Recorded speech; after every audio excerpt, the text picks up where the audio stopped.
Goeiedag, my naam is Tiaan Gildenhuys en op hierdie DVD wil ek met jou praat oor die nou poort en die smal pad. Of soos ons dit almal baie beter ken, die breë weg en die smal weg.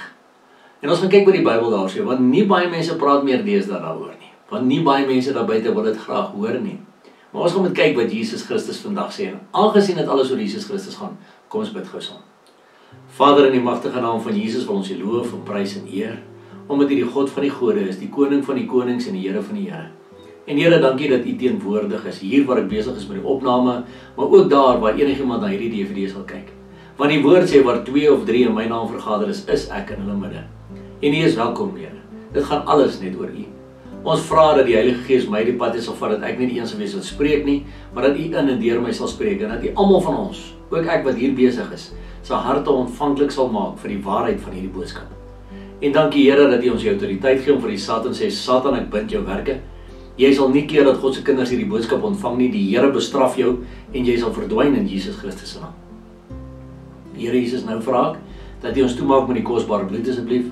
Ek vra dat U die engele vir ons opstel reg rondom elke perseel waar mense besig sal wees met hierdie video en dat U self ook 'n muur van vuur van beskerming om U kinders sal wees. Dankie Here vir U liefde, dankie vir U teenwoordigheid. Vat ons nou by die hand en lei ons. Ek vra dit in die kosbare naam van Jesus Christus van Nasaret. Amen. Nou by hierdie DVD gaan ons kyk na die volgende 4 punte. Punt 1, die opdrag. Punt 2, smal weg. Punt 3, breë weg. En punt 4, smaller en smaller. En julle almal wat my ken weet, ek begin altyd met hierdie teksvers, 2 Korintiërs 1 vers 13, in die 1933-53 vertaling van die Bybel, en my Bybel sê, want ons skryf aan julle niks anders as wat julle lees of ook verstaan nie, en ek hoop dat julle dit ook tot die einde toe sal verstaan. Jy sien, ons kan lees wat daar staan, ons kan verstaan wat daar staan, daarom moet ons die Bybel letterlik opneem, net soos wat dit daar staan. En jy gaan vandag sien, ons gaan nou kan lees wat die Bybel sê, oor die breë weg en die smal weg, of die nou poort en die smal pad, en jy gaan sien, ons kan dit lees soos wat dit daar staan, verstaan soos wat dit daar staan, en dan moet ons natuurlik ook doen wat daar staan. Want in Matteus 22 vers 29 het Jesus gesê, julle dwaal, omdat julle die skrifte nie ken nie, en ook nie die krag van God nie. Dis ons probleem, mense, ons moet ophou dwaal omdat ons die skrifte nie ken nie.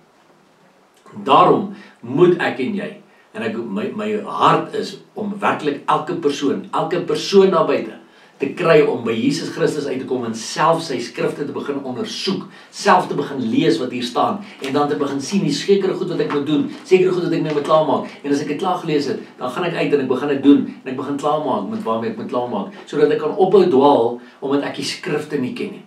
Want jy sien, jy gaan net jou skrifte leer ken, as jy die skrywer van die skrifte leer ken. Dit was my probleem. Ek het nie die skrifte geken nie. Al was ek 'n ouderling op 'n kerkraad.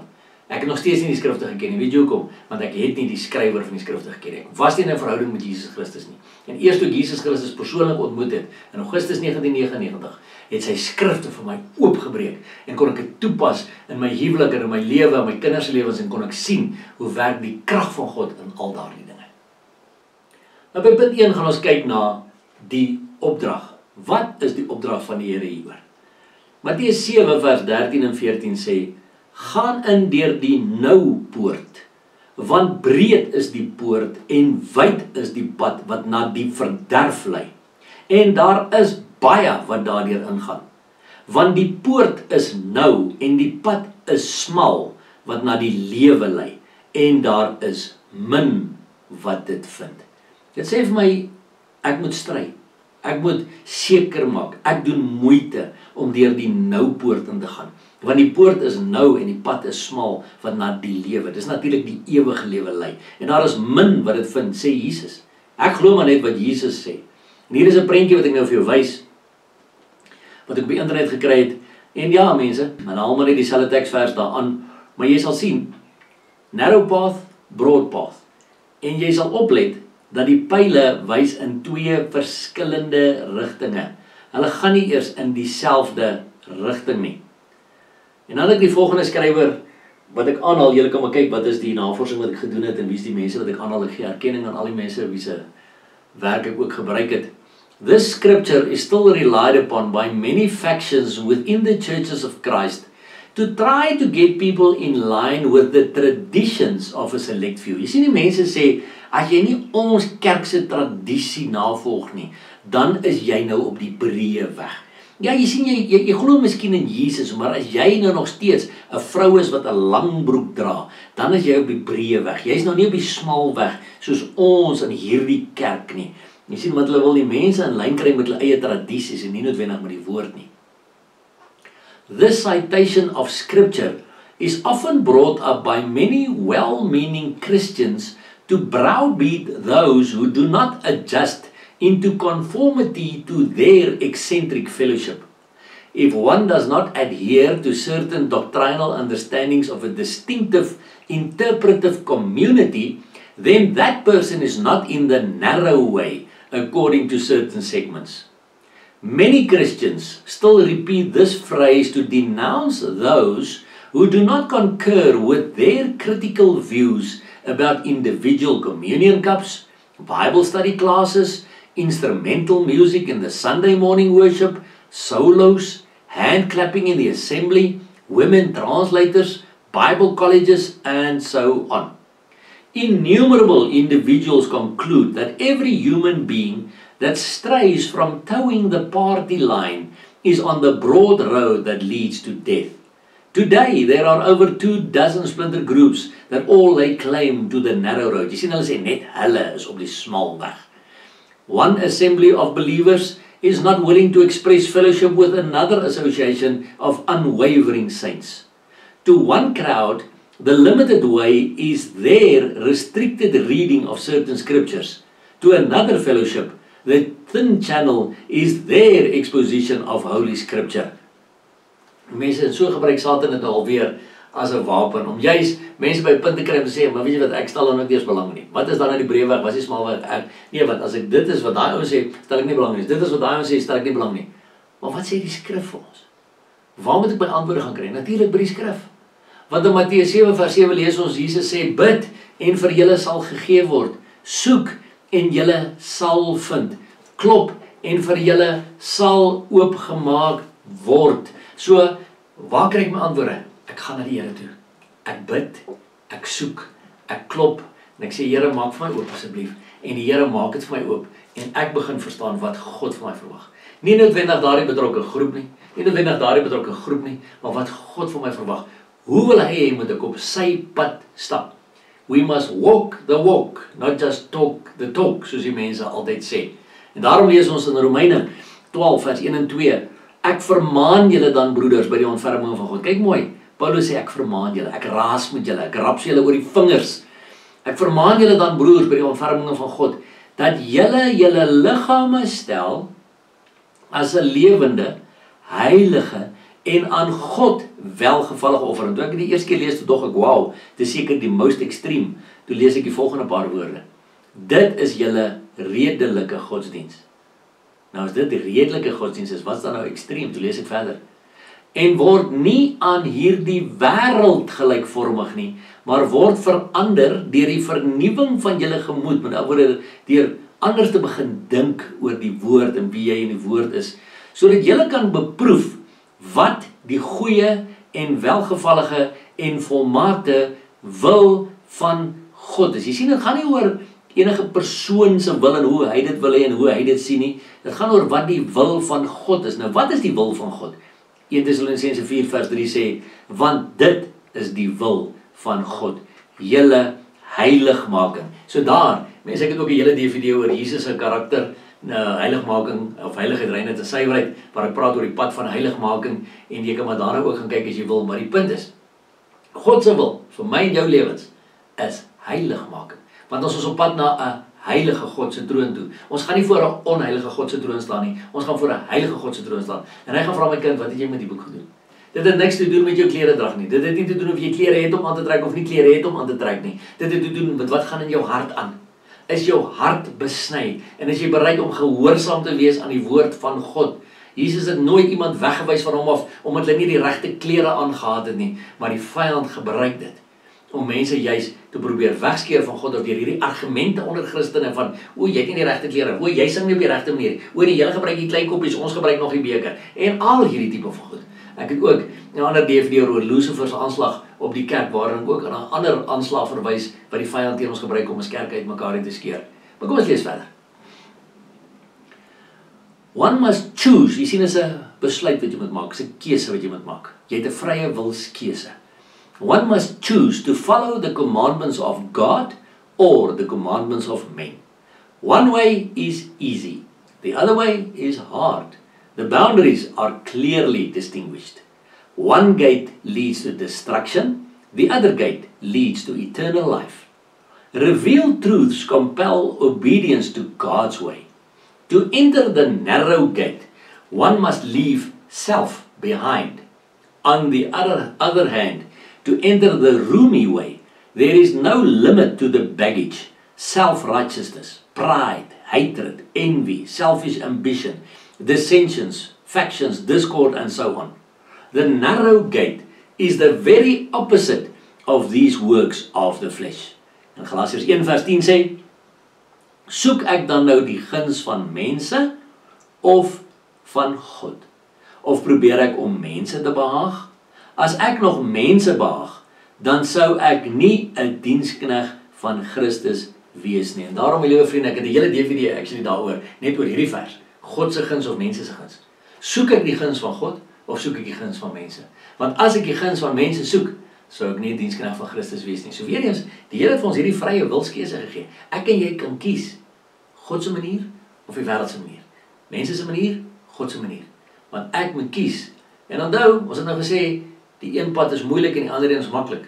En onmiddellik dink 'n mens, okay, so God se pad is moeilik en die wêreld se pad is die maklike een.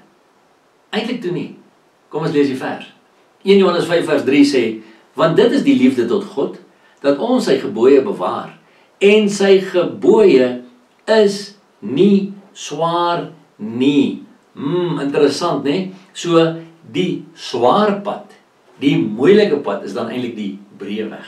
Want die smal weg, as ek op die smal weg wandel, waar ek God se gebooie doen en ek leer om te doen wat hy staan, is sy gebooie nie swaar nie. Vind ek uit, is eintlik 'n fees. Dis eintlik 'n awesome, onsagwekkende avontuur om hierdie pad saam met die Here te loop, gehoorsaam te raak aan sy woord en te sien hoe die laste van jou skouers afval en hoe jy vry raak in Jesus Christus en hoe jy, omdat jy vry is in Christus. Die Bybel praat van die volmaakte wet van die vryheid. Omdat jy bly by die volmaakte wet van die vryheid, sal jy gelukkig wees in wat jy doen. En dis presies wat gebeur. As ek op hierdie smal weg begin wandel, raak ek net al hoe gelukkiger, want weet jy wat, daai las is van my skouers af, daai las, hierdie probleme, daai goed, alles, ja, die aanvalle kom, die aanvalle van die Satan is nie altyd lekker nie, maar God se gebooie is nie swaar nie. Galasiërs 5 vers 19 tot 21 sê vir ons, wat is die werke van die vlees? En die werke van die vlees is openbaar, naamlik oorspel, hoerery, onreinheid, ongebondenheid, afgoderry, towery, vyandskap, twis, jaloersheid, toornigheid, naaiwer, tweedrag, partyskap, afguns, moord, dronkenskap, rassery en dergelike dinge, waarvan ek julle vooraf sê, soos ek al vroeër gesê het, dat die wat sulke dinge doen, die koninkryk van God nie sal beerwe nie. Hierdie werke van die vlees lei daartoe dat mens nie God se koninkryk sal beerwe nie. Dit is dus optredes wat nie gesien kan word as koninkryks optredes nie. Hierdie dinge is voorbeelde van dinge wat op die breë weg gedoen of gevind word en wat uiteindelik kan of sal lei tot ewige verdoemenis. In teenstelling daarmee sien ons hoe Paulus die regte optredes beskryf wat die smal weg verteenwoordig. En dit vind ons natuurlik in Galasiërs 5 vers 22 tot 25. Maar die vrug van die Gees is liefde, blydskap, vrede, lankmoedigheid, vriendelikheid, goedheid, getrouheid, sagmoedigheid, selfbeheersing. Teen sulke dinge is die wet nie. Maar die wat aan Christus behoort, het die vlees met sy hartstogte en sy begeerlikhede gekruisig. As ons deur die Gees lewe, laat ons ook deur die Gees wandel. En daar is die hele punt.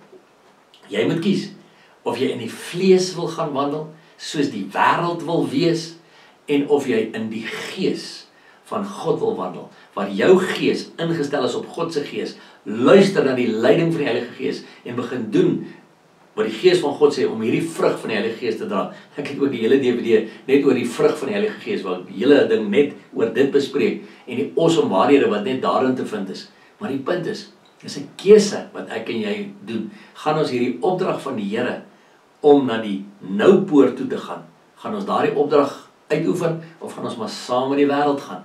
Gaan ons maar saam met die wêreld en soos die wêreld wees? Die keuse is myne en joune. By punt 2 kyk ons nou na die smalweg. Wat behels die smalweg? Wat lees ons in die Bybel rondom dit? En ons sien in Lukas 14 vers 25 tot 28. En groot menigtes het saam met hom gegaan. En hy het hom omgedraai en vir hulle gesê: as iemand na my toe kom, en hy haat nie sy vader en sy moeder en sy vrou en sy kinders en sy broers en sy susters, ja, selfs ook sy eie lewe nie, kan hy my disipel nie wees nie. En elkeen wat sy kruis nie dra en agter my aankom nie, kan my disipel nie wees nie.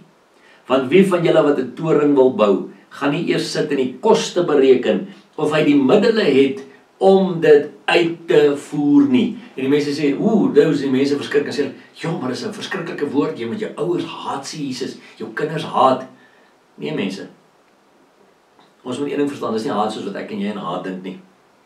Want die woord wat Jesus daar in die Grieks gebruik is meseo. Dit beteken to detest, by extension to love less. Met ander woorde, jy moet jou ouers, jou kinders, wie ook al rondom jou minder lief hê as wat jy vir Jesus lief het. So jou liefde vir Jesus moet hoër wees en groter wees as jou liefde vir enige een van die mense rondom jou. Daarom sê ek baie keer vir vrouens of vir mans wat by my sit en sê, ek kan bid die grond waarop my man loop, ek kan bid die grond waarop my vrou loop, of ek kan bid die grond waarop my kinders loop. Oppas, jy is besig met hoerery, geestelike hoerery, want jy mag dit nie doen nie.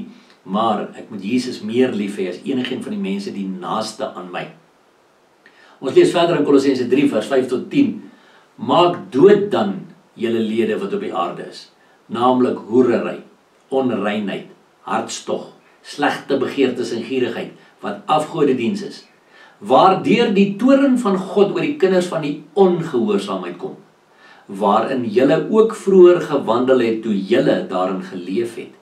Maar nou moet julle ook dit alles aflê. Aflê beteken ek moet ophou daarmee, ek moet klaarmaak daarmee. Naamlik toorn, woede, boosheid, laster, skandelike taal uit julle mond, die ou vuil grappe en goed wat ons vertel. Lieg nie vir mekaar nie. Hoekom? Omdat julle die ou mens met sy werke afgelê het. Jy sien, ek het klaar gemaak met my ou mense werke. En julle met die nuwe mens beklee het, wat vernuwe word tot kennis na die beeld van sy skepper. Jy sien die smalweg. Op die smalweg moet ek klaar maak met die goed. En as ek gehoorsaam is aan God, dan is sy gebooie nie swaar nie. Hy help my om dit reg te kan kry. Maar solank as ek dit nog in my eie krag probeer doen, gaan ek sukkel om hierdie te doen. Dan lees ek verder in Kolossense 3, vers 12 tot 14. Beklee julle dan, dit is soos klere wat ek moet aantrek, as uitverkorenes van God, heiliges en geliefdes, met innerlike ontferming, goedertierenheid, nederigheid, sagmoedigheid en lankmoedigheid, is geduld. Verdra mekaar en vergewe mekaar as die een teen die ander klag het. Soos Christus julle vergewe het, so moet julle ook doen. En beklee julle bo dit alles met die liefde wat die band van die volmaaktheid is. En mense, dis die verskil. Jy weet, as ek my beklee met al hierdie, met die liefde wat die band van die volmaaktheid is, en met innerlike ontferming en met nederigheid en sagmoedigheid en geduld en al hierdie goeders, dan gaan al hierdie ander goed nie meer op my vat kry nie. Gaan hy my nie meer wegtrek op die verkeerde weg en op die breë weg nie. So, op hierdie smal weg leer ek om stap vir stap, soos wat ek al hoe nader aan Jesus kom, klaar te maak met die ding, klaar te maak met daai ding. Ek lê hierdie nou af, ek lê daai nou af. Dankie Here vir die krag. Here Jesus gee my die krag. Dankie vir die Heilige Gees wat dit moontlik vir my maak. Ek maak klaar met daai ding, ek maak klaar met daai ding. En so gaan ons aan. En ons is in oorwinning op die smal weg. Kom ons lees verder. Wat behels die smal weg? Hier is nou so 'n paar punte wat ek in Romeine 12 vers 9 tot 12 gekry het. Ek gaan dit punt vir punt vir jou wys. En jy sal dalk goed doen om hierdie paar punte vir jou uit te druk en dit in jou kas vas te plak, sodat jy elke dag daarna kan kyk. Punt 1, laat die liefde ongeveins wees. Jy sien, ek moet nie skynheilig wees nie. My liefde moet werklik genuine uit my hart uitkom. My liefde vir my mense, vir mense rondom my, en ek moet selfs my vyande lief hê, sê die Bybel. En die liefde moet ongeveins wees. Dit moet nie skynheilig wees nie. Punt 2, verafskie wat sleg is. Ek kan nie saampraat met slegte goed nie, sê, maar dit is aanvaarbaar, dis nee, ek moet dit verafskie. Punt 3, hang die goeie aan. Punt 4, Wees hartlik teenoor mekaar met broederlike liefde.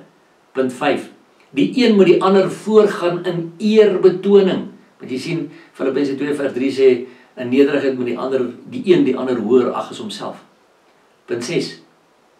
Wees nie traag in die ywer nie. Jy moet ywerig wees in dit wat jy vir die Here doen. Daar moet 'n passie by jou wees om dit te kan doen oral, by jou werk, by jou familie, by jou vriende, by jou kerk, waar ook al. Punt 7, wees vurig van gees. Jy sien, jy hoef nie 'n papper te wees of lamsakkig te wees in die gees nie. Wees vurig van gees. Staan op vir die waarheid van die woord. Punt 8, dien die Here. En dien beteken om jou hele lewe vir hom te gee en te doen wat hy wil jy moet doen. Punt 9, verbly julle in die hoop. Jy sien, ons het hierdie hoop op die ewige lewe, die hoop om Christus te sien soos wat hy is. Verbly julle in die hoop. Punt 10, wees geduldig in die verdrukking. Ja, daarin sukkel ons mense maar almal mee, nê. Ons is nie geduldig in die verdrukking nie. Dit moet nou regkom. Here, wanneer gaan U nou vir my die deurbrake gee? Nee, wees geduldig in die verdrukking. Punt 11, volhard in die gebed. Dan lees ons verder, Romeine 12 vers 13 tot 18. Punt 12, maak voorsiening in die behoeftes van die heiliges. Jy sien, jy moet weet, daar's ander heiliges wat dalk nie die finansies het wat jy het en wat dalk met jou geldjie ook verder kan gaan omdat jy ook voorsiening maak in hulle behoeftes. Punt 13, streef na gasvryheid. Punt 14, seën die wat julle vervolg. Kyk mooi na hierdie ene. Seën die wat julle vervolg. Punt 15, seën en moenie vervloek nie. Sien, as ek nou op die smal weg wil wandel, dan moet ek nou hierdie goeders doen, want jy kan mooi kyk, hierdie woorde is alles werkwoorde, dis doen goed. Seën en moenie vervloek nie. Punt 16, wees bly met die wat bly is. En punt 17, ween met die wat ween. Punt 18, wees eensgesind onder mekaar. Punt 19, moenie na hoë dinge streef nie. Maar punt 20, voeg julle by die nederige. 21, moenie eie wys wees nie. 22, vergeld niemand kwaad vir kwaad nie. Hy het dit eers aan my gedoen, ek gaan dit nou van terug. Nee. Punt 23, bedink wat goed is voor alle mense. 24, as dit moontlik is, so ver as wat dit van julle afhang, leef in vrede met alle mense. Nou weet jy wat, my liewe vriend, doen jouself wat. Van daai vers wat ek nou daar vir jou genoem het, in jou eie Bybel, en gaan skryf hierdie 24 punte neer, plak dit op jou kas neer, dat jy elke dag daarna kan kyk en sê, Here, omdat ek lief is vir U, omdat ek in 'n verhouding is met U, wil ek graag gehoorsaam wees aan hierdie 24 punte, leer my. En dan gebeur daar 'n situasie by jou werk, en Here, dankie dat U net vanoggend vir my daar in my kas deurgewys het. Ek moet geduldig wees. Ek moenie hierdie kwaad die plek gee nie. En so gaan jy sien, begin jy al hoe meer geestelik groei en begin jy al hoe meer op hierdie smal pad te wandel en jy begin God se gebooie onderhou en jy gaan sien, dit word al hoe makliker in steede van al hoe moeiliker. Ek sê nie vir een oomblik die aanslag van die Satan word makliker nie. Hy raak eintlik al hoe kwaader vir jou, hoe meer jy op hierdie pad wandel, en hy wil jou daarvan aftrek, en jy moet net sê, sorry, jy gaan my nie aftrek nie, ek wil gehoorsaam wandel aan die woord van die Here. The broad road is composed of people who perform their acts of righteousness to be seen of men, soos Jesus in Matteus 6 vers 1 gesê. The broad road is about human beings who pray to be seen by men, Matteus 6 vers 5. And the broad road consists of individuals who fast to show men they are fasting, Matteus 6 vers 16. But the narrow road embodies men and women who give to be seen by God, who pray to be seen by God, and who fast to be seen by God. The narrow road and narrow gate involves individuals who are bankrupt in spirit, Matthew 5 verse 3. Jy sien, hulle is arm aan die selfgees, hulle is nie meer vol van hulle self nie. It includes people who mourn because of their sins. Jy sien, hulle is bekommerd oor hulle sondes, Matthew 5 verse 4. It contains human beings who are meek as a result of their bankruptness and mourning, Matthew 5 verse 4. It encompasses those who hunger and thirst after the righteousness that is inward, a righteousness that glorifies God, Matthew 5 verse 6. It embraces one who is merciful, Matthew 5 verse 7. And it encloses one who is pure in heart, Matthew 5 verse 8. En so lees ons ook in 1 Petrus 3 vers 9 tot 12, vergeld geen kwaad met kwaad of skeldwoorde met skeldwoorde nie. Onthou nou, diegene wat op die smal weg wandel, doen hierdie tipe goed.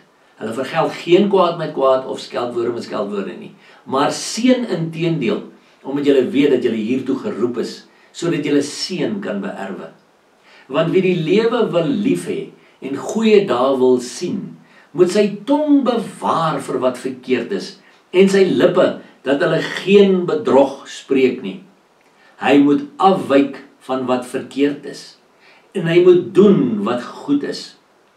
Hy moet vrede soek en dit najaag, want die oë van die Here is op die regverdiges, en sy ore tot hulle gebed, maar die aangesig van die Here is teen die kwaaddoeners. So dit is weer eens daai keuse wat jy maak. Gaan jy kwaad met kwaad vergeld? Gaan jy vloek as hulle jou vloek, of gaan jy seën? Want onthou, wat jy saai, sal jy maai. So as jy seëninge saai, kan jy seëninge maai. As jy vloeke saai, gaan jy vloeke maai. Die keuse is joune. Vergeld geen kwaad met kwaad nie. Seën inteendeel. Doen wat die woord vir jou sê. Ons lees ook in Openbaring 22 vers 11 en 12. Wie onreg doen, laat hom nog meer onreg doen. En wie vuil is, laat hom nog vuiler word. En laat die regverdige nog regverdiger word. En laat die heilige nog heiliger word. En kyk, ek kom gou. En my loon is by my, om elkeen te vergeld, soos sy werk sal wees. So jy moet mooi oplet. Baie mense vra my, Tiaan, soos wat jy deur die land toer, wat sien jy die duidelikste in die gees gebeur? Dan sê ek vir hulle, ek sien dit wat hier staan. Ek sien die wat onreg doen, doen nog meer onreg. Ek sien die vuiles word nog vuiler, maar ek sien die regverdiges word regverdiger, en ek sien die heiliges word ook nog heiliger. En mense, dis die keuse wat jy maak. En weer eens, vuiler, regverdiger, heiliger. Kom nie nader aan mekaar nie. Dit gaan al hoe verder uit mekaar. So daai paaie skei al hoe meer.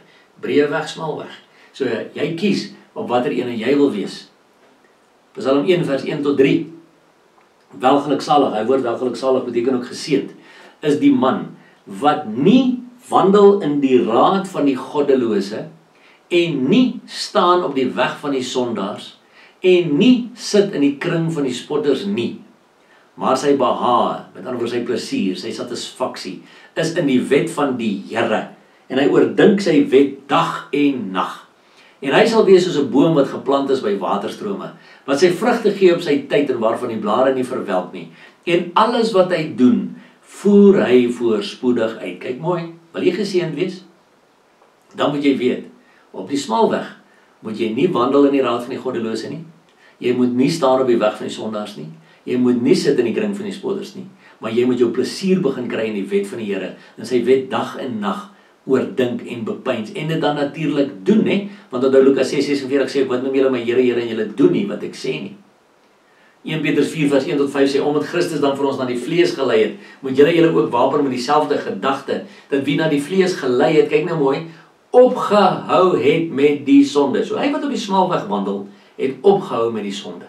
Om die oorige tyd in die vlees nie meer volgens die begeerlikhede van die mense te leef nie, maar volgens die wil van God. En wat is nou weer die wil van God? Julle heilig maak. Want dit is genoeg, sê die Bybel, kyk mooi, want dit is genoeg dat ons die afgelope lewenstyd die wil van die heidene volbring het. Kyk nou mooi, wat is die wil van die heidene? Deur te wandel in ongebondenheid, begeerlikheid, dronkenskap, brasserye, drinkpartye en ongeoorloofde afgoderye.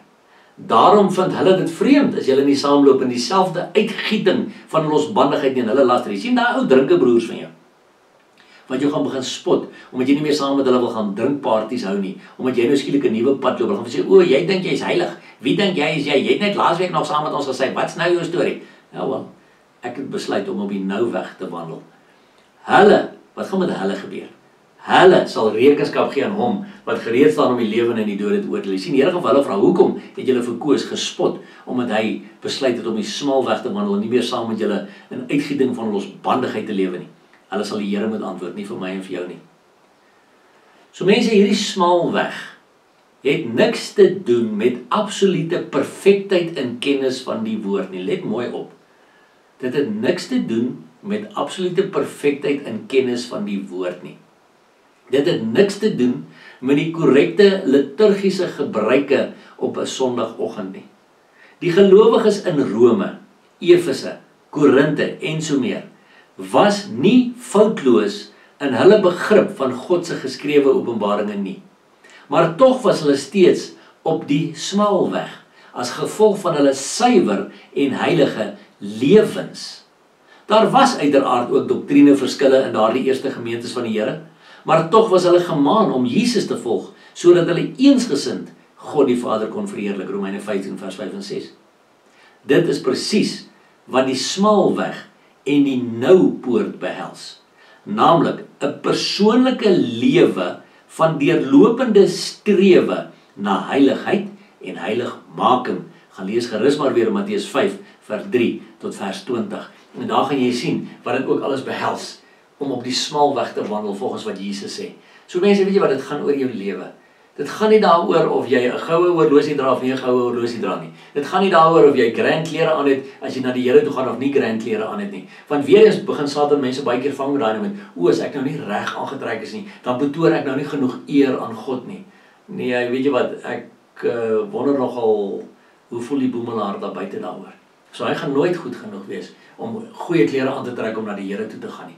Nee mense, dit het niks met kleredrag te doen nie. Dit het niks met grimering te doen nie. Dit het niks met al hierdie goeders te doen wat die mense graag aan die klok wil hang as bewyse waarom mense nie op die smaalweg is nie, ja. Waarom eintlik op die breë weg is. En die vyand gebruik al hierdie goed in, ja, dis versies wat aangehaal word in die Bybel om nou komstig hierdie sieninge te staaf. En die vyand gebruik dit, want onthou, Satan ken die Bybel. Hy het homself vir Jesus gekwoteer, so raai wat hy gaan hom vir my en jou ook kwoteer. En as ons hom nie ken nie, gaan hy ons baie keer vasvang met daai tipe goedjies wat tradisiekies aan ons vasbind, in steede van om heilige lewens te lewe. En ek bid dat die Heilige Gees hierdie vir jou sal oopbreek. By punt 3 gaan ons dan nou kyk na wat behels die breë weg. Ons lees in 2 Timoteus 3 vers 1 tot 5, maar weet dit, dat daar in die laaste dae swaar tye sal kom. My liewe vriende, ons is in die laaste van die laaste dae waar ons vandag lewe in 2017. Jy kan maar gerus ook my DVD of my boek kry oor Jesus se wederkoms en wegraping, dan sal jy sien hoe lyk die tekens van die tye. Daarom weet ons is in die laaste dae.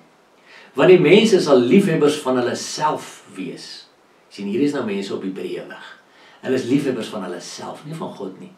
Geldgieriges, grootpraters, trotsaards, lasteraars, ongehoorsaam aan hulle ouers, ondankbaar, onheilig, sonder natuurlike liefde, onversoenlik, kwaadsprekers, bandeloos, wreed, sonder liefde vir die goeie, verraaiers, roekeloos, verwaand, meer liefhebbers van genot as liefhebbers van God. Mense wat 'n gedaante van godsaligheid het. Jy sien ja, hulle sit selfs in die kerke. Hulle het 'n gedaante van godsaligheid, maar die krag daarvan verloon het. Kyk mooi wat sê vers 5, wat moet ek met hierdie mense doen?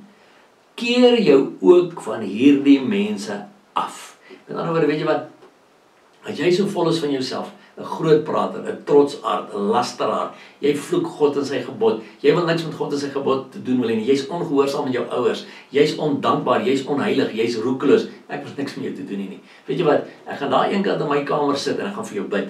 Ek gaan bid dat jy tot redding sal kom, tot bekering sal kom, maar ek gaan nie deel wees van jou kring nie. Ek gaan nie saam met jou in die kring van die spotters sit nie. Ek gaan nie saam met jou in die raad van die goddelose staan nie, want ek is op die smaalweg. En dit gaan maak dat jy sê, o, ek dink, ek judge jou. Nee, ek judge jou nie, my liewe vriend en vriendin.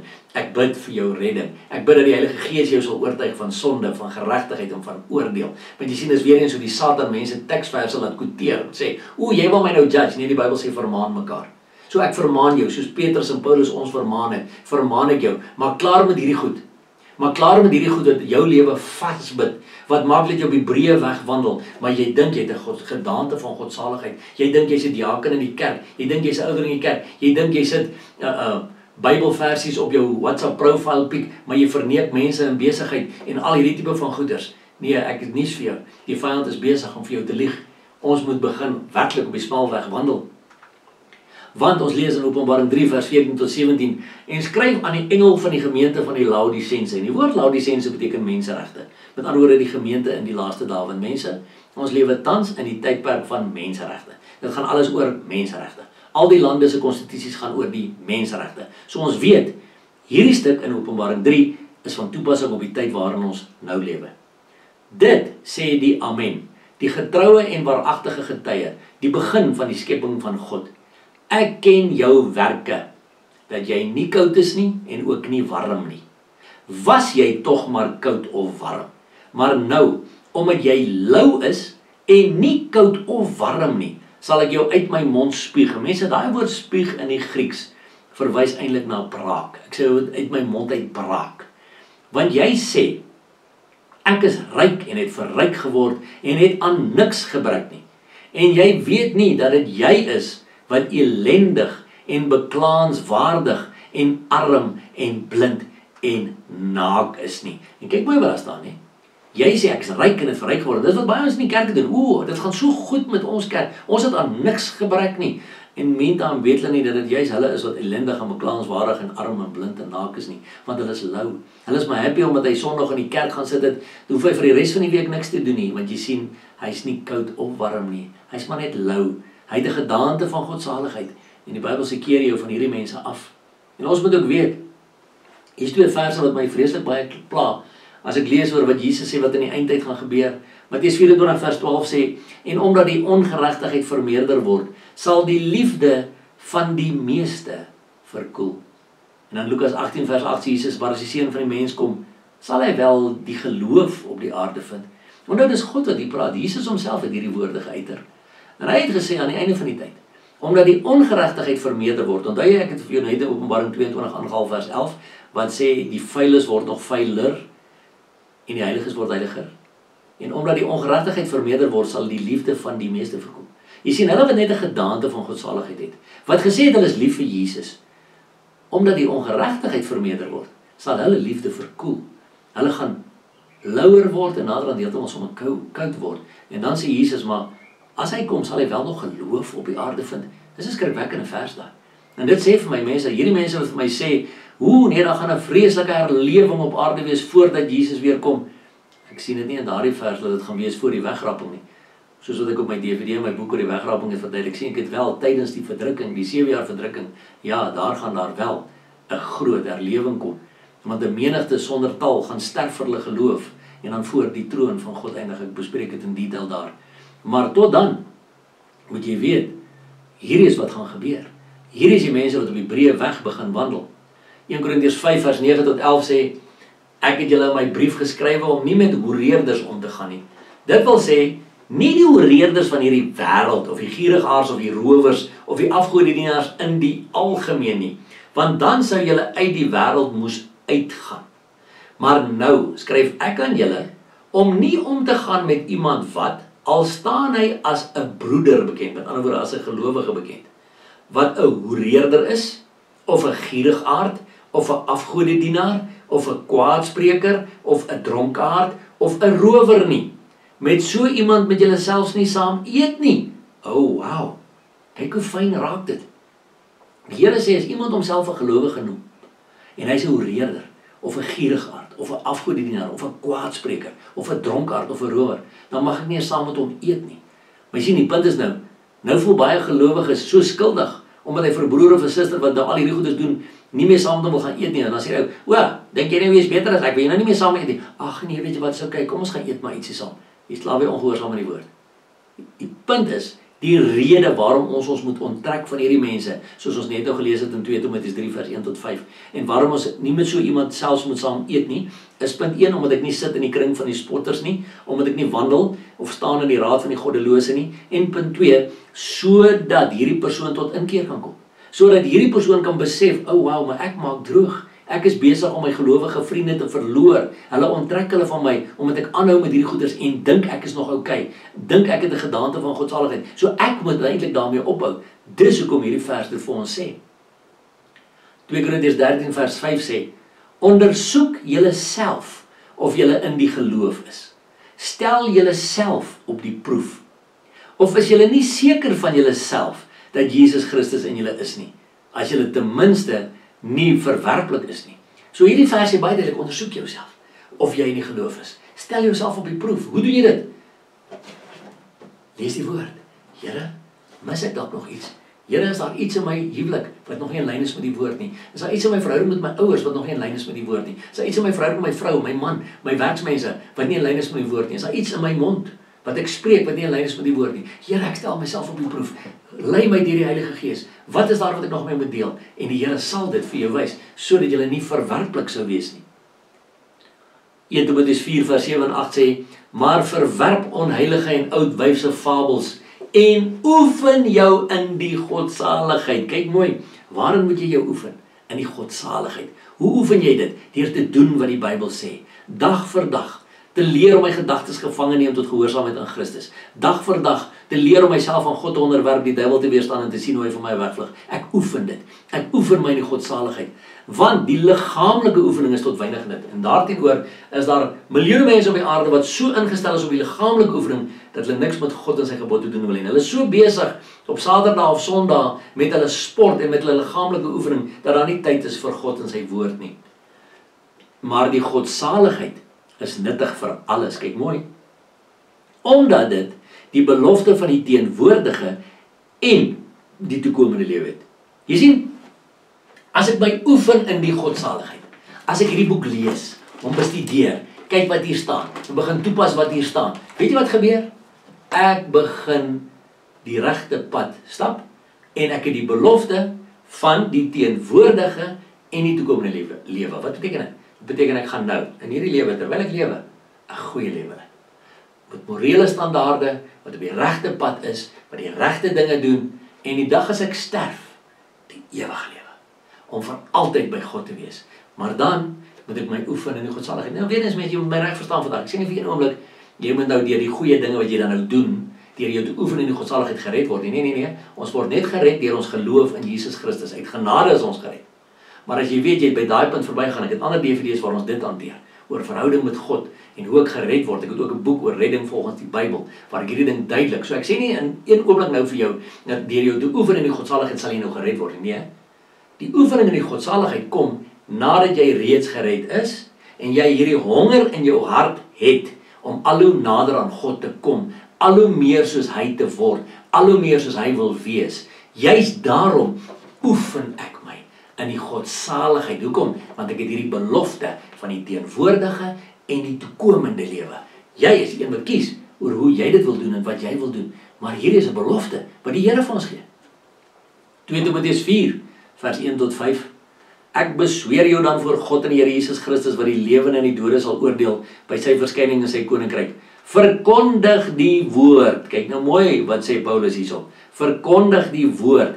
Hou aan tydig en ontydig. Jong, want mense sal gou vir jou sê, ja, onthou daar's 'n tyd en 'n plek vir alles, nee. Hier is nie nou die tyd vir kerk nie. Nee. Hier staan, verkondig die woord, hou aan tydig en ontydig. So wanneer is tydig? Seker Woensdag aand by die selgroep en Sondagoggend by die kerk. Wanneer is ontydig? Die res van die week, by die werk, by die braai, by die sport, waar ook al. Verkondig die woord, hou aan tydig en ontydig. En hoe doen jy dit? Kyk mooi. Weerlê, bestraf, vermaan in alle lankmoedigheid en lering. So jy sien, wanneer ek besig is om die woord te verkondig, moet ek sekere verkeerde sieninge weerlê. Ek moet mense bestraf en vermaan as hulle op die verkeerde pad is, maar hoe moet ek dit ook doen? In alle lankmoedigheid en lering. Nie op 'n manier wat mense laat dink ek is beter as hulle nie. Nee, want dan is dit weer geestelike hoogmoed.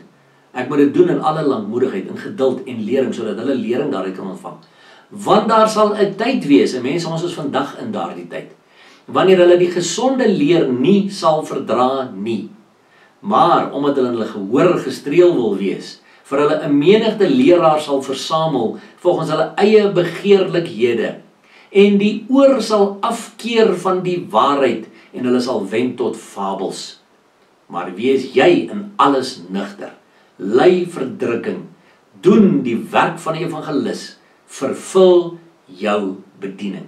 Jy sien, die mense wil nie hoor as jy vir hulle sê hulle moet klaarmaak met die sondes nie, so hulle gaan kry vir hulle kerke waar daardie sondes geregverdig word. Die oomblik wat ek vir iemand sê, hou op drink, dan sê nee, my dominee sê ek mag maar matig drink, so ek soek vir my dominee wat saam met my kan drink. So jy sien, die mense soek vir hulle 'n menigte leraars, volgens hulle eie begeerlikhede, en daardeur keer hulle af van die waarheid en hulle wend hulle tot fabels. Maar jy wat opstaan vir die waarheid, wees jy in alles nugter. Ly verdrukking. Jy sien wat jy gaan vervolg word daaroor. Doen die werk van die evangelis, vervul jou bediening. Now Christians are the salt and light of the world. Matthew 5 verse 13 to 16. The believers' morality must exceed that of the Pharisees and teachers of the law. For I tell you, says Jesus, that unless your righteousness surpasses that of the Pharisees and the teachers of the law, you will certainly not enter the kingdom of heaven. Matthew 5:20. Remember that the teachers of the law and the Pharisees' righteousness lay in externals to be seen by men, not inward to be seen by God. The righteousness of the religious leaders embodies the broad way, not the narrow way. Want onthou Markus 7 vers 20 tot 23 het Jesus gesê, wat uit die mens uitgaan, dit maak die mens onrein. So waar gaan dit uit? Uit jou mond uit. Waar kom dit vandaan? Van binne af. Want van binne, uit die hart van die mense, kom die slegte gedagtes, egbreek, hoerery, moord, diewery, hebsug, boosheid, bedrog, losbandigheid, afguns, lastering, hoogmoed, dwaasheid. Kyk nou mooi wat noem Jesus dit. Al hierdie booshede kom van binne uit en maak die mens onrein. En daarom lees ons in 2 Korintiërs 7 vers 1, terwyl ons dan hierdie beloftes het, geliefdes, en daai beloftes verwys daarna dat ons kinders van God mag wees. Terwyl ons dan hierdie beloftes het, geliefdes, laat ons ons van alle besoedeling van die vlees en die gees reinig, en laat ons die heiligmaking in die vrees van God volbring. Jy sien, ons moet ons van alle besoedeling. Wat besoedel jou vlees? Besoedel rook dalk jou vlees? Besoedel drank dalk jou vlees? Besoedel hoerery dalk jou vlees? Besoedel pornografie dalk jou vlees? Besoedel diefstal dalk jou vlees? Wel, dan moet ons ons daarvan reinig. Want ons moet ons van alle besoedeling van die vlees en die gees reinig. En ons moet die heiligmaking in die vrees van God volbring. En mense, die vrees van die Here is die beginsel van alle wysheid in die Bybel. En dit laat my afwyk van die kwaad af en laat my haat wat sleg is. So as ek op hierdie heiligmakingspad is, sal ek afwyk van die kwaad en ek sal haat wat sleg is. The Christian message is not some ideological theory, but something that is to be lived. Jy sien, dis die punt, ons moet hierdie goed lewe, ons moet dit doen. Dis een ding wat ek geleer het die afgelope 18 jaar van my lewe. Die Bybel is 'n doenboek. The narrow road and the narrow gate has to do with one's everyday living, our relationship to God and to one another. It is works of the Spirit versus works of the flesh. Paul, no doubt, echoed the thoughts of our Lord Jesus when he expresses himself to the Galatians in Galatians 5 verse 16. So I say, live by the Spirit, and you will not gratify the desires of the sinful nature. En dis die hele punt, mense. As ek volgens die Gees lewe en deur die Gees van God gelei word. Onthou Romeine 8:14 sê, die wat deur die Gees van God gelei word, die is kinders van God. Soos ek deur die Gees van God gelei word, soos 'n kind van God lewe, gaan ek hierdie goeders begin doen en ek gaan nie meer volgens die vlees lewe nie. Ek gaan nou volgens die Gees lewe. Maar pas op, mense kom met allerlei ideologie, allerlei filosofies om jou te probeer wegtrek. Kyk mooi wat sê Kolossense 2 vers 8. Pas op dat niemand julle as 'n buit wegvoer deur die wysbegeerte in Engels is philosophy, en nietige misleiding nie. Volgens die oorlewering van die mense, met ander woorde volgens die tradisies. Volgens die eerste beginsels van die wêreld en nie volgens Christus nie. So pas op dat niemand julle wegvoer deur allerlei filosofies, nietige misleidings, tradisies van mense, die beginsels van die wêreld en nie volgens Christus nie. En dis die hele punt wat ons moet weet. Die wêreld gaan jou probeer weglei en daarom is daar allerlei schools of philosophy daar buite en daar's die ideology en die ideology en allerlei sulke goeders. Pas op dat jy nie as buit weggevoer word nie. Want onthou Jakobus 4 vers 4 sê ook, jy moet kies, wil jy 'n vriend van die wêreld wees of 'n vriend van God? Want as jy 'n vriend van die wêreld word, word jy 'n vyand van God. Maar as jy 'n vriend van God word jy 'n vyand van die wêreld. So dis 'n keuse wat ek en jy moet maak. Maar dis 'n pad wat tot ewige heerlikheid lei en is 'n wonderlike avontuur saam met die Here. Nou by die laaste punt 4 gaan ons kyk na smaller en smaller. Waarna verwys dit? Al 2 Korintiërs 7 vers 8 tot 11 sê, Paulus is aan die woord hier, hy sê, want al het ek julle ook deur die brief bedroef gemaak, is ek nie jammer nie. Al was ek ook jammer. Want ek sien dat daardie brief, al was dit vir 'n kort tydjie, julle bedroef gemaak het. Nou is ek bly, nie omdat julle bedroef was nie, maar omdat julle bedroef was tot bekering. Want julle was bedroef volgens die wil van God, sodat julle deur ons in niks skade gelei het nie.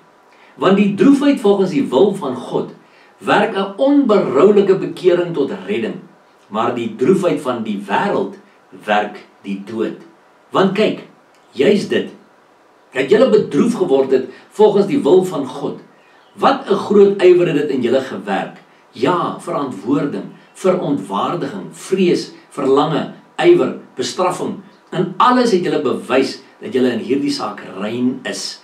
En mense, net so kan ek net bid dat hierdie boodskap wat ek vir jou op hierdie DVD is 'n kort boodskapie vir jou gee.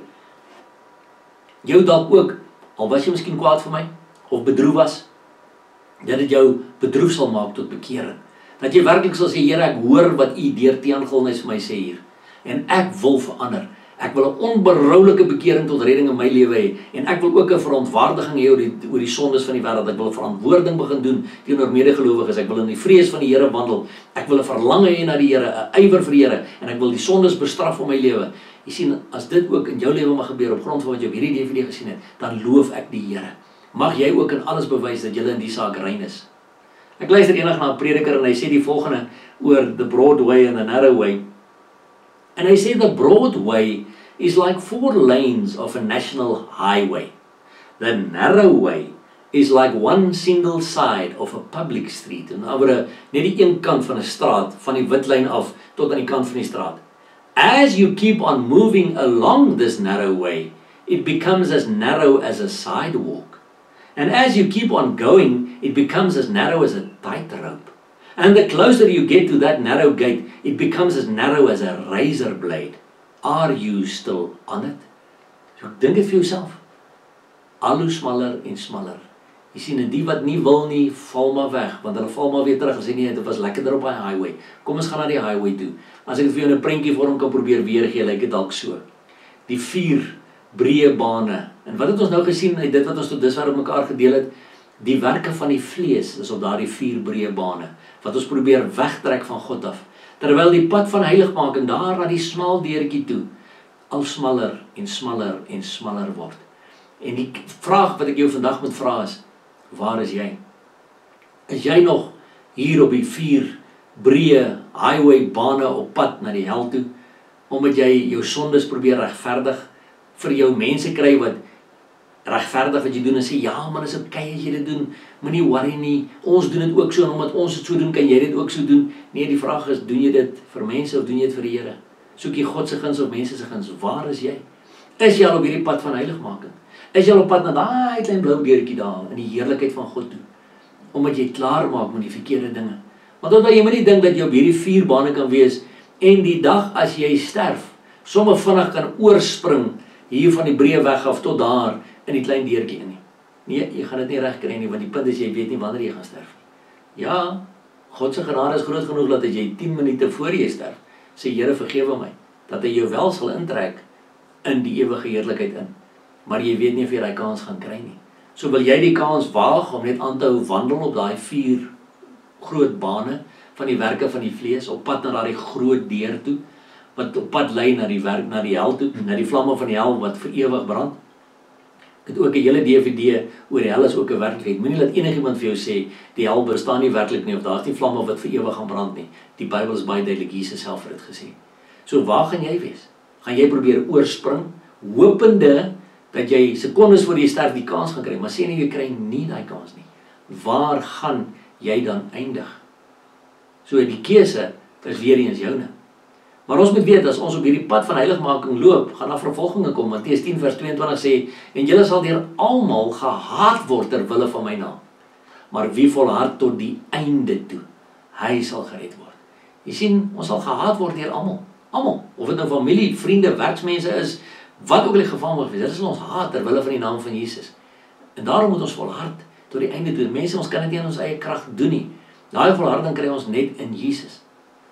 David Wilkerson het hierdie ding geskryf oor the true gospel, en hy het gesê, clearly, belonging to Jesus' church means more than simply believing in him. Many Christians today merely cast a vote for Jesus. Their attitude is, I voted for Christ. That makes me a member of his party. But once they cast their vote, they walk away and forget all about his lordship over their lives. Jesus says belonging to his church means committing to follow him. And that involves a life of self-denial and taking up a cross. Matthew 10:38. He that taketh not his cross and followeth after me is not worthy of me. Our Lord makes it clear. If you are in my church, then be prepared to suffer and be persecuted for your faith in me. Be prepared to deny yourself all fame, acceptance and worldly pleasure seeking. Dis wat ons moet weet, mense, as jy op hierdie pad is, moet jy jouself daai goeders ontneem. Nou wys ek vir jou 'n prentjie van die uitleg van 'n vliegtuig, 'n Boeing of wat ook al die geval mag wees, en hoe die sitplekke uitgelê is. Heel voor aan die linkerkant is die loods, en dan hier heel agter het ons natuurlik nou die ekonomiese klas, waar die gewone ouetjies wat nou nie vreeslike duur sitplekke wil betaal nie, hulle sit nou maar daar agter in die ekonomiese klas. En dan het jy daar in die middel die besigheidsklas sitplekke wat soms op sekere lugrederye tot 3 keer duurder kan wees as die ekonomiese klas sitplekke. Maar dan daai geel sitplekke daarvoor is die eerste klas sitplekke. En hulle is soms tot 5 keer duurder as die ekonomiese klas sitplekke. Met ander woorde, jy kies dan nou, wil jy in die ekonomiese klas vlieg, wil jy besigheidsklas vlieg, wil jy eerste klas vlieg, en almal gaan dan natuurlik na aanleiding van wat jy dan nou betaal, al hoe nader aan die loods. Nou kom ek draai die prentjie vir jou so bietjie om en ons sê, Jesus is die loods. Dan beteken dit die wat in eerste klas vlieg, is die 100-voudige Christene. Die wat in die besigheidsklas vlieg, is die 60-voudige Christene. En die wat in die ekonomiese klas vlieg, is 30-voudige Christene. Met ander woorde, my liewe vriende, wat ek probeer sê, daar is altyd 'n prys om te betaal, na mate ek al hoe meer geestelik groei, en al hoe nader wil kom aan Jesus. En daarom praat Jesus van diegene wat 30-voudige oes sal dra, 60-voudige oes of 100-voudige oes. En jy kies hoe nader en hoe naby jy aan Jesus wil wees. Maar jy moet weet, dit gaan jou iets kos. As jy bereid is om in ekonomiese klas te vlieg geestelik, dan gaan jy nie baie naby in die loods wees nie. Maar as jy bereid is om te groei geestelik, van 30-voudig na 60-voudig na 100-voudige oes Christene toe, in die gees te groei, tyd met die Here te spandeer, tyd met sy woord te spandeer. Maar jy moet weet, daar is 'n prys om te betaal, want Satan gaan jou probeer keer. Die aanslag gaan erger begin raak. Mense gaan jou begin spot. Sê jy probeer nou te wees. Moenie so te wees nie. Jy's nou te heilig. Maar weet jy wat, daar is 'n belofte in Openbaring 3, vers 21 en 22 wat Jesus sê: aan hom wat oorwin, sal ek gee om saam met my te sit op my troon, soos ek ook oorwin het en saam met my Vader op sy troon gaan sit het. Wie 'n oor het, laat hom hoor wat die Gees aan die gemeente sê. So ja, jy kan kies of jy 'n ekonomiese klas Christen wil wees, agter in die stert van die vliegtuig, of jy 'n besigheidsklas Christen wil wees, of jy 'n eerste klas Christen wil wees, 'n oorwinnaar. Want aan hom wat oorwin, sal ek gee om saam met my te sit op my troon, saam met die loods, daar heel voor. Maar wie 'n oor het, laat hom hoor wat die Gees in die gemeente sê. So, laat wie 'n oor het vandag op hierdie DVD, laat hy hoor wat die Here vir hom sê. En ja, jy kan vir my sê, Tiaan, maar ek gaan dit nie kan regkry nie, ek weet nie hoe nie. Ja, prys die Here daarvoor, jy is heeltemal reg, in jou eie krag gaan jy dit nie regkry nie. En daarom het ons die vers in die Bybel, Filippense 4 vers 13, ek is tot alles in staat, deur Christus wat my die krag gee. En daarom, my liewe vriende en vriendin, moet my gebed elke oggend van my lewe wees: Here Jesus, gee my vandag u krag asseblief. Ek het u krag nodig, want ek is tot alles in staat deur Christus wat my die krag gee. Gee my u krag om my situasie in my huwelik te hanteer, om my man so te hanteer, my vrou so te hanteer. Gee my u krag om my kinders, hierdie persoonlikheidsprobleme met my kinders. Vader, gee my u krag daar by die werk, oor hoe die situasie moet hanteer, want ek is tot alles in staat deur Christus wat my die krag gee. Maar ek onthou, ons het aan die begin gesê, Matteus 7 vers 7, bid. Bid en julle sal ontvang. Klop en vir julle sal oopgemaak word. So Here, ek spandeer tyd met u, ek spandeer in gebed, tyd in gebed met u, ek spandeer tyd in die woord met u, openbaar dit vir my. Wetende, ek is nou nie meer besig met dooie godsdienst nie, want my liewe vriende, godsdienst is dood. Verhouding met Jesus Christus is lewe. Ons was so besig met godsdienst, ons het God gemis.